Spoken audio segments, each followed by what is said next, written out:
try to get out the situation as fast as possible. You ain't got no folks that's really thorough like that, or that's getting money. We ain't gonna say not thorough, getting money. Right. Everybody's in tune with themselves. So when you go in that joint and you ain't getting no money, the fuck you gonna get? A PD and a whole lot of time. And both. That's a fact. So firearm. It was even one point in time I didn't snatch the pocketbook or two. I didn't give a fuck. I didn't took that shit back to the 80s on these bitches. I feel like a real crackhead at saying that. But no, I just was like, I just went for what I knew. Right. And I didn't pick on nobody. I don't have no picks. It was boom boom. So the judge, you know, he sent my dumb ass up top. And a lot of that shit was psychologically because of Zanies and shit. I was a Zan here first. That's what I want to talk about. I want to tap into the drug world with you. But go ahead. I said we're gonna definitely get into that. So going up top, it kind of made me grow up mentally. Not kind of, it did make me grow up mentally. When I got up top, right, I was still playing, still drawing, still being a dickhead, but the lifers respected it for whatever reason. They're like, whoever this little nigga is, he just got the gift of gab. I'm telling niggas, you're not coming home to the sunburn out the kid. You killed Papa Sign at the fucking gas station. They're like, ah, nigga. I was like, oh, I mean, shit like that. I'm real life scared. Right. It wasn't until this old head said, Marley. I mean, well, no, he didn't call me Marley. He didn't even know who I was. He said, yo, young buck, come here. You know I play chess? I'm like, no. And I was stressing like a mother. My hair was starting to fall out and all that shit. And old head like, yo, why you stressing? I'm like, bro, I got 3 years. Now this at the time the judge ain't put the extra shit on it and I ain't go back and forth. I'm like, I got 3 years. He was like, that's it? He said, man, I ain't never coming home. Dang. Compute that in your fucking head. Or translation, in your dad head. I said, he said, never. I'm never going to get a street cut. Never going to be able to open up a refrigerator, crack the bottle of a Pepsi, take drugs in its entirety. I probably don't even get no more pussy unless the CEO give it to me. Oh, shit. He's like, you got a chance. So he was like, treat this shit like school and watch how everything weed itself out. So, all right, bet. So all I did was read books, worked out, and juked. And juked. It wasn't until my last time or my last violation, I was doing some time with some good ass North Philly niggas. Shout out to my man Cav. You know what I'm saying? Shout out to Hawk. Shout out to all them niggas and shit. And Free Hawk, as a matter of fact, he in the feds. But I was coming down to, the Terror one day. I'm in the Ford, coming down the Terror. And the nigga was like, yo, man, you missed your fucking calling, bro. There's a lot more to the story, but I'm just getting straight to the point. Okay. Said, bro, you missed your calling, cuz. I said, what the fuck is my calling? I thought my calling was being, I thought my calling was being a thug, being loyal to the wrong people, a football player, even a rapper at some point in time. But nobody took me serious. So I was like, damn, I can't be that. I was like, yo, you should have been a comedian. Now, everybody know, right? It's hard as shit to make a person in jail laugh. Yeah. It's hard to make a Philly nigga laugh. Hell yeah. Jail Philly nigga with nothing coming? Man, you make them niggas laugh, you a goat. I mean, so they made me a believer. So I said, last person I talked to was my man Kev. I said, Kev, I'm waiting on my green sheet, bro. He's like, damn, that's a good joint. You think you go home? I was like, I ain't do shit. I got a dumbass case. He's like, all right, so what you gonna do when you go home? You can't do the same shit. I said, well, this is what I'm gonna do when I go home. I'm gonna try comedy. He's like, for the first time ever, somebody said some shit to me and it made sense. All right, cool, I'm gonna try it. So when I came home, right, it felt like the stars was aligning themselves. My man Tommy Turner, shout out to him, this big homie of this shit. I told him, like, bro, I'm trying to do comedy and all that shit. He was like, he said, Maul, stop playing with me. He put Tommy a real, let me just explain Tommy. Tommy's that one friend that you got, he does no wrong. I don't give a fuck. Johnny, if I take you to Tommy crib, he be like, Maul, you're cool with Johnny? Johnny, you're cool? Come in my house and go to sleep. I swear to God, I'm not none of that type of shit that you think I'm on. He's like that white, black, cool kid. Right. So he basically drew me in the game and he quit his job. When I said I was doing comedy, I'm talking stand-up comedy. I didn't even know what the fuck the internet was. I didn't give a shit about the internet. He was like, you know what? I'm done. He said, you bet. He said, you want to try comedy? He said, I'm gonna show you everything. I'm gonna show you all the rooms. I'm gonna show you all the goats. all the people that I know, because he's been doing it for 10 years. So I'm going to show you all them dead kids. He said, now, Maul, when you do this, you don't got to beef with nobody. You don't got to come at nobody. He said the wrong shit to me. I was looking for nothing but smoke. But on the comedy legislation. Right. And he was like, once I do that, Maul, he's like, you got the rest. I promise you I know you got the rest. He's like, keep using the internet, because I didn't know what I had at the time. That's when Uncle Quick Slap, and I had a bunch of characters and all that. I didn't know what I really had until Tommy, Mama Galore, and a few other motherfuckers like, bro, you a fucking bull on this shit, bro. That Uncle Quick Slap shit that you got on the stage, bro, you a brand, you a business. I'm like, man, I'm just doing this shit because I love it for real. I don't know what y'all talking about. Slowly but surely, the GOAT to the stand-up world was like Chase Lamar. Shout out to Chase Lamar. I'm at the Laugh House. I'm in the dressing room, and I'm doing I'm doing my hair and shit. I'm Uncle Quick Slap or whatever. The kid, what's going on, nephew? I'm practicing and all that cool shit. It's like second nature to me. Whoa, he looking at me like this. Man, Chase Lamar gave my first ever show, ever. Way before the Laugh House and all that. He looking at me though. We both had a show this night. He said, I can't do that shit. So I'm looking at him like, fuck you talking about, nephew? I'm still in character. Fuck you talking about, nephew? What the fuck you can't do? He was like, that. I was like, what, change your voice and put a wig on? Put some nut shit on? And be somebody that you thought was a part of your family at one point in time? Because that's how your mom depicted your fucking uncles? So run me dead, kid, Chase. And he started cracking the fuck up. He said, bro, what you got is golden. I still didn't know at the time. After a while, my name got heavy. Shout out to Sam Cannon. We had a fallout, but I still love Sam Cannon. He said, Mally, this is my second year in. He said, Mally, stop dick eating these other niggas. Who the fuck you talking to? I ain't dick eating nobody. He said, no, bro, you lit. Stop worrying about the wrong shit. You want to do shit with Juju and Tiz. So during that time you was locking in, you found your character, you did the Laugh House, you know what I mean, you rocking. Who was popping at that time? What was your competition like? And you know what I mean, because you said, competition was different. Like now, it's eggs. I'm gonna keep it a man. Well, back then when you first started, around that time you speaking on. It was Tiz. This when Tiz first was like in his bag.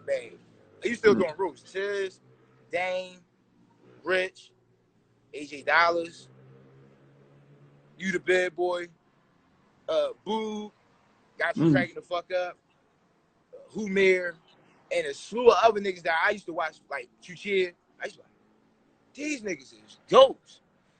What made me mad about them bastards all got together and made a super team. Well, I'll be fucking damn. What about the fucking little people? So I came up with New Funny Gang. I said, let's talk about it. New Funny Gang. New Funny Gang is what the dead kids that Tiz and them have now. Shout out to Tiz. Shout out to what they got going on. I'm not trying to play them. I'm just saying, like, we was the prototypical team. We was the Bulls at the time. The whole brand was watching us. It was me, Ish, Ish the Butler. Shout out to Ish the Butler, Bebo, and Rizzy Rekbot. Right?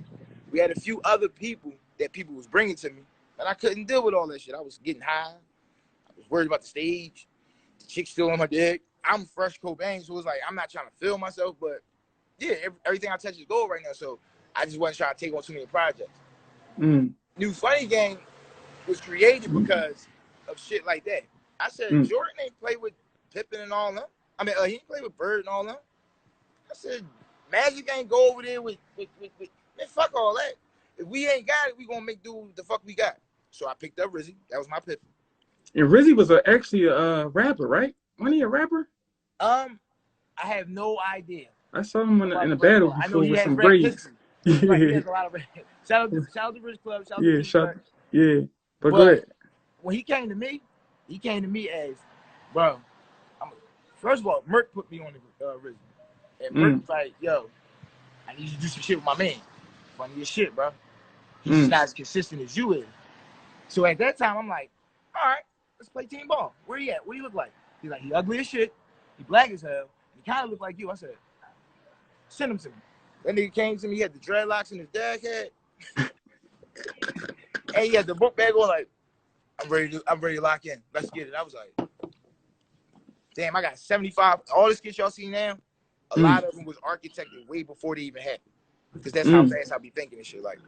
So I grabbed Ish, or me and Ish started working together through, what's her name? I want to say this lady name right. Miss Nympho. Shout out to Miss Nympho. That's my baby. Miss Nympho used to come to a lot of Sand Cannon shoes, and I was hosting, which was called at the Masters of Ceremony concert. I was a host, Quick Slant, Mally Cobain, whatever. She used to come out a lot, and when she did come out a lot, she took interest in me. Didn't know she was really a manager on the low. Until I came past her house a couple times. We had grub and all that. She brought Tiz over. She brought Ish over, and she brought a model. When she brought the model over, I can't remember her name right now. When she brought the model over, we had to do a skit. When we did the skit that day, Ish was letting me know, like, bro, you the GOAT. I fucks with you. You my man. Fuck that. Whatever we gotta do, put that shit together. I'm like, all right, I got Rizzy and you, and we gonna smash it. Like, all right, bet. Bebo was a later edition. Bebo, his mind is just different. He like little dumb shit and all that. So when we got together, we was the best and worst thing that could have ever happened to each other, talent wise. Why you say best? I saw the best part. What you mean worst though? Well, Mally Cobain, of course, the leader of the group. Let's tap into that. Let's tap into that because you said you was fucking with the Zaps before you was locked up, right? Yeah. You know what I mean? Did you sober up during the time you was locked up? Did you sober up? Yeah. When I first got locked up, right? It was the Zany wave. I was Juice Bull, Zany Bull, and that was really my shot. And I was drinking that shit when J Street was really J Street. Like, we was taking the fucking 15 down that joint and coming back like that.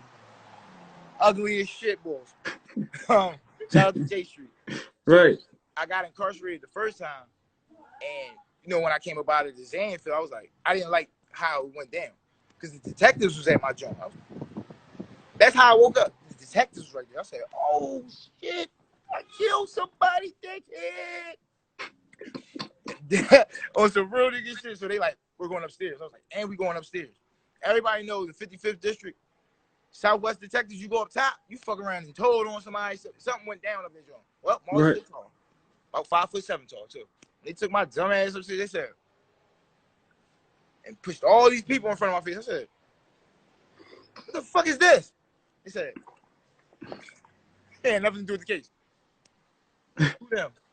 I don't know, bro. What the fuck I do? I don't know. I seen 17 people in the joint I knew. I was like, oh shit. Good job. No. They like, okay. You got a robbery on Boom Boom. You got a strong arm robbery on Boom Boom. You got a. I'm like, hold up. It was like 1750. It was all these fucking charges, right? You like, hold up. Right. I'm like, what the fuck? The dad right there told me, no more Zanies, mom. That's it. You're done. Get off the footballs. You're not Brett Favre. So I sobered up off of that. I came home, and around this time when I came home, the wave was Perkins.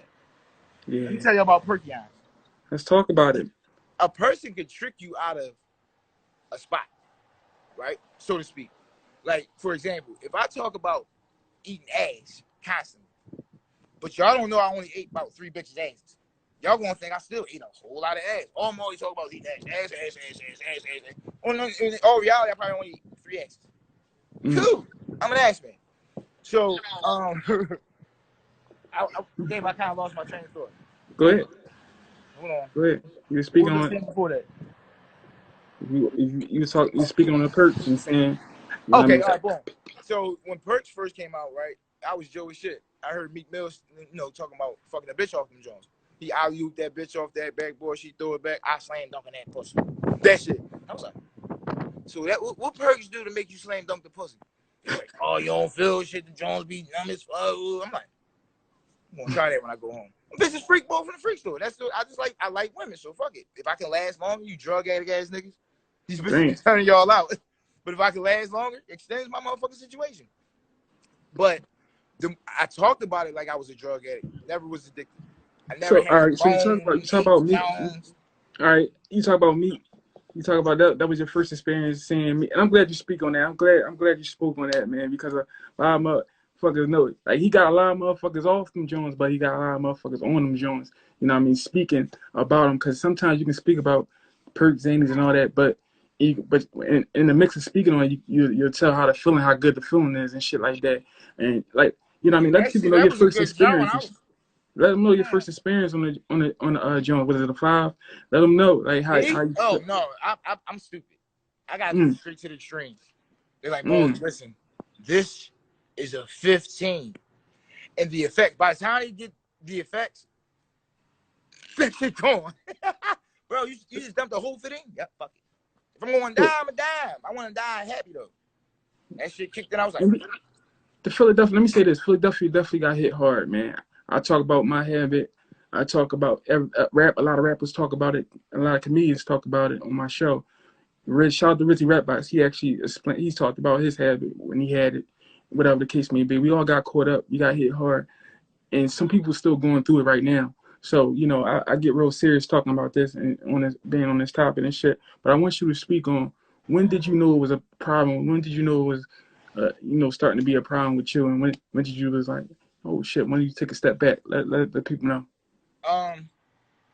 When I started seeing a bunch of my homies that was addicted to these, you know, these opiates and shit like that, and they was waking up like this. Like I got a girl best friend, right? And I could put her out there. Her name Turk and shit. She used to be one of them Jones a little heavy or whatever. And I used to have to pick her up, walk her down the street. Niggas probably think we was on some other shit, like on some like lovey dovey. No, I only got a quarter, bro. Like this when they first shot to like, no, I'm fraud. I only got a dub. This when they first shot to 25. I'm like, bro, I only got a dub. Like let Turk get boom, whatever. And you know, I make sure she was medicated and happy. Like fuck all that shit. It takes a process to get off of certain shit. So I understand processes. I understand bodies. I understand, you know, the mind and all that. So people not as strong as the next person may be. Right. So like I said, I never had the relapse problems. I never had the bone ache problems. I never had that. So Now, once that bitch shot, once they shot the 25 ounce, I was broke.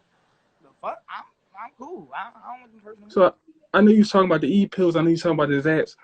Did it ever get to a problem with those? Like any of those drugs that you couldn't? Yeah, the bombs. I know you talked about that one time. Did it ever get to a problem? Like, damn, I can't get off this shit. I'm going through withdrawals because, like, you know what I mean. You start going through that type of shit, man. People don't know. So let them know your experience on that shit, Ma. Listen, when Martin said the ooh wee, that shit. Bombs is a very heavy. E-pills is a very heavy psychological drug. I didn't know what I was taking at the time. Again, so when I dropped the perks, I said, I still gotta get high. I don't give a fuck. Everybody still gotta have these shots. Shout out to the people that do their shot, no judgment. So I'm like, damn, I still gotta get high for something. Like, my man introduced me to the bombs. He's like, take that. What the fuck is this? He's like, it's a double stack. I'm like, double stack? I'm like, no, man, I'm cool. I'm like, bro, you know how you be feeling all the time? I'm like, yeah. He's like, times 10. But the dickhead didn't tell me though was mentally, physically, emotionally, sexually, and all that shit probably can clash if you got a bad bomb. So you never know what feeling it is. What I started to learn about myself, whatever feeling that you had before you take them, that's what you want. Period. So, when my mom died, right? Oh, you lost your mom. I'm sorry for your loss. Wow. Around that time, I stopped taking the perks. And it wasn't E-bombs. I took the E-bombs, but then Molly's was out. Dang. They was around. So I'm like, oh, that's like a super E. Like, you on gasoline. What I didn't know was niggas was really taking, what is that shit called that's mixed with methamphetamine? Crystal meth. That's what it really is. Yeah. And Molly used to be like, it was a certain powder or whatever that the doctors prescribed. But then, you know, niggas got their hands on it and fucked it up. And you know how that always goes. So I was on them Jones heavy first. And I was taking them so much. Like, niggas was telling me, like, bro, you can't take that many Jones. Like, you drunk. Again, I go overboard. Yeah. How many you had? Man, I had 1.5. Oh, I need 3.5. That's how I fucked this bitch all. That was my whole thing. Like, damn, you take these Jones, I'm fucking bitches. Right. That shit kicked in. That shit all kicked in when my mom died. Yeah. So I was trying to dump them Jones to, you know, ease the pain. Yeah. You can't do that. That's not that drug. If you're in a motherfucking mood to create, you're gonna be out all day creating, making videos and skits and boom boom. Luckily, I was never on screen making videos and skits. Huh. And that's why I was gonna tap in at. How did your drug problem interact, with your comedian, with you being a comedian, with your career? Did it affect your career at any way? Oh hell yeah. Let's Hell talk yeah. about it. Let's talk about it. And let's Um talk about how you beat that drug habit too. well, true. It hindered my career in a way where I didn't know what I was capable of. Man, like I said, this drug, it's like a wonder drug. It's like Captain America power pellet. So, like the movie Senses, right? I was doing a stand up. I took 3 miles. I ain't know what the fuck I was doing. I just wanted to be on. When I got there, it was a bunch of stand ups. There was somebody's, and then it was a bunch of nobodies, whatever. I just knew I was hyped for the situation. Everybody, Molly, Molly, Molly, Molly. Nobody's in, somebody's crowding. I'm like, oh shit. That intense feeling made me go straight to 100. So everything that I seen on the floor that I wanted to say as a joke, that shit was hitting. Boom. Oh, you like a fucking secretary. Your bitch look like the fucking first lady. You look like Condoleezza Rice. You need to pull your pants up. I'm talking about everything was on the beam, jokes and all that. When I was done, I got a standing ovation at a fucking what's that shit called? An open mic. I don't want this drug anymore. I'm cheating. That's what I said. I said I'm not doing that. I'm not taking this drug no more before I go on the fucking show because I'm cheating. Ain't no way in the world you're supposed to see all that shit as early as I was on the stage. So I don't like cheating. I don't like feeling like a cheater. So I left it alone, or I slowed it down. And I want go ahead. Oh, I want to cut you off. Go ahead. But I want to salute you, man, because you definitely we talking about it and we tapping on it because you know what I mean. We all went through it and we all saw each other go through that shit, man. And you know what I mean. Us talking about it, we can be helping, you know what I mean, individuals that's going through it right now and shit like that. But I want to say salute to you for having the courage to even come on this show and talk about that shit. Salute to you even beating that horrible fucking habit, man, because it's something to go through, man. It's hard to get off that shit, man. But let me say this, man. Your fucking career went off the chain, man. I mean, you was fucking the hottest thing smoking one point of a time and shit. I forgot what year. I say 2 years ago or probably last year. You look up, you see Molly on this skit, Molly on this, Molly, you know what I mean, with this person making this happen. You know what I mean? Your promotions, you know what I mean? You was getting better as it go and shit like that. We saw you come up and we saw how smooth, you know what I mean, you made things too. And just speak on you being on top and speak on, you know what I mean, being one of the top comedians in Philadelphia. Speak on that shit. Damn. First of all, thank you. I don't really feel like, at times I don't be feeling like the top. But at that point in time, right, I knew what you're talking about when I got real hot. That's when I first smoked Gilly. Then I smoked Bugsy. Then I was just smoking Uzi. So I know what you're talking about. I was mad at the world. Y'all don't even dig it. Like, I was dead serious. Like Gilly, I really felt like that. Gilly, get your fucking long neck having ass the fuck up out of here. You don't do shit for Philadelphia. That's the only thing I didn't say. You know what I'm saying? Because I still respected this G. You know what I'm saying? I was really pissed at the fucking world. It was one time Rizzy, right, and Ish and Bebo, shout out to them again. They called me all the way from North, and I was high. So you know when a nigga high coming from North on a bus, you better have all books. I'm talking about skit books. 2 to 3 minutes. We better be shooting some IG movie shit and motherfucking IG wasn't even out. The IG movie shit wasn't even out at the time. That's what the fuck we better be shooting when Marley come down there, Joe. Because I'm a bit of an asshole too. When I got there in this motherfucker, I said, "What's up?" They looked at me like, no. Rizzy was like, "Y'all fucked up." I said, "Y'all ain't got no work? What's up with the work?" And I'm high. I want to fight and all that shit. What's up with the work? So you mean to tell me y'all waiting for me to come on from Erie ass to fucking that's a run with me dickhead? What's up? You a bitch. I press the limits and shit. So the drug for real, to get back to that in its entirety, that shit had me off the rip. I came up with some crazy ideas, but it had me off the Richter scale, bro. I'm telling you, like, real bad. So basically the turning point for that was when I was running all over the world. And I want to talk about that. I want to tap in on another situation. You know what I mean? Before you get there, you know what I mean? Was you on drugs when that situation happened with the tranny? Because I know that was a big big. How that hit hard. Oh, I want to sit this That was joint like a down. big moment in your career. That was a I'm big. gonna sit this fucking phone down. Let's talk about it, Molly. Let's talk about it. It's first 48. You know we gotta go right there.